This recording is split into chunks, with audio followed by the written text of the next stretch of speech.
بسم اللہ الرحمن الرحیم۔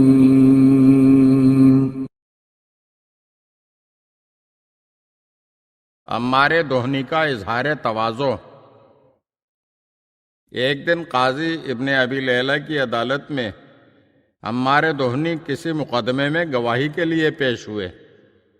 قاضی ابن ابی لیلہ نے کہا، عمار دہنی، میں تجھے خوب جانتا ہوں، تو رافضی ہے، لہذا تیری گواہی میرے لیے قابل قبول نہیں ہے۔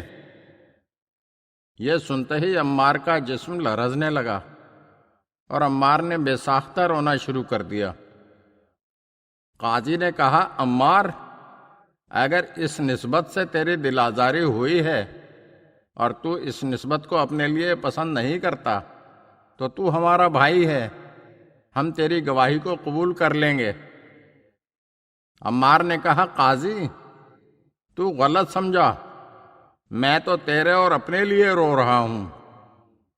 مجھے اپنے اوپر اس لیے رونا آتا ہے کہ تو نے اس عظیم مقام کی طرف میری نسبت دی جس کے میں قابل نہیں ہوں، کیونکہ میں نے امام جعفر صادق علیہ السلام سے سنا ہے کہ جب جادوگروں نے فرعون کو چھوڑ دیا اور موسیٰ علیہ السلام پر ایمان لے آئے تو فرعون نے ان سے کہا، رفضتمونی، تم نے مجھے چھوڑ دیا۔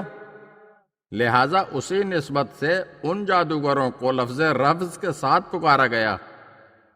اسی لیے رافضی وہ ہے جو ہر اس چیز کو چھوڑ دے جسے خدا پسند نہ کرتا ہو، اور ہر اس چیز پر عمل کرے جو خدا کو پسند ہو۔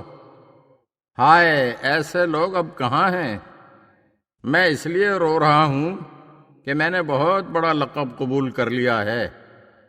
اب اگر خداوند عالم قیامت کے دن مجھ سے یہ پوچھ لے کہ تو نے اولیاء خدا کا جو لقب قبول کیا تھا، کیا تجھ میں اس کی صلاحیت موجود تھی؟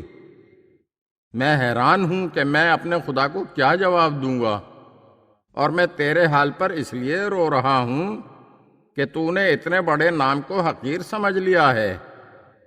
علامہ مجلسی بحار الانوار میں لکھتے ہیں کہ امام جعفر صادق علیہ السلام کو کسی نے عمار کے جواب سے آگاہ کیا تو آپ نے فرمایا، عمار نے ہمارے مخالف کے دربار میں کلمہ حق کہا ہے، اگر عمار کے گناہ آسمان سے بھی زیادہ ہوں گے تو بھی اللہ تعالیٰ معاف فرما دے گا، اور اگر اس کے نامہ اعمال میں رائی کے برابر بھی نیکی ہوگی تو اللہ تعالیٰ اس کی نیکی کو اس دنیا کے مقابلے میں 1000 گنا بڑا بنا دے گا، 1000 گنا بڑا بنا دے گا، 1000 گنا بڑا بنا دے گا۔